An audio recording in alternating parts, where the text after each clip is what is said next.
কোরআন বলছে সাফায়াতের কথা, কিন্তু আহলে কোরআন নামধারী জালিমরা বলছে সাফায়াত বলে কিছু নেই। কার কথা মানব, কোরআনের কথা নাকি ওই জালিমদের কথা? আসসালামু আলাইকুম বন্ধুগণ। সূরা তাহার 109 নম্বর আয়াতের প্রতি আমি আপনাদের দৃষ্টি আকর্ষণ করছি। ইয়াউমাইযিল লা তানফাউশ শাফাআতু ইল্লা মান আজিনা লাহুর রহমানু ওয়া রাদিয়া লাহু কাওলা।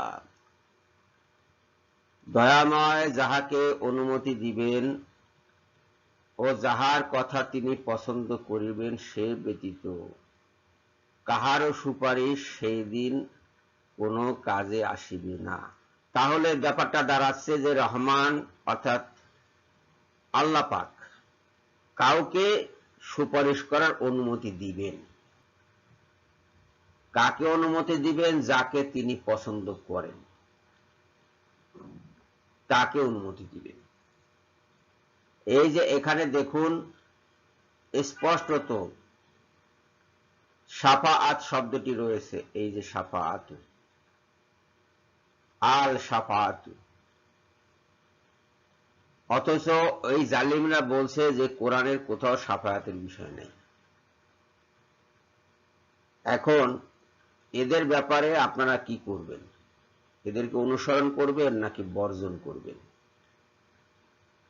এদেরকে এদের মুখগুলা চালু রাখতে দিবেন নাকি বন্ধ করে দিবেন? এদেরকে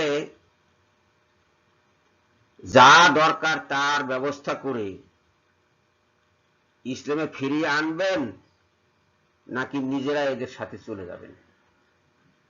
এটা আপনারা নির্ধারণ করবেন। সবাইকে ধন্যবাদ জানিয়ে এখনকার মতো বিদায় হচ্ছি। আল্লাহ হাফেজ।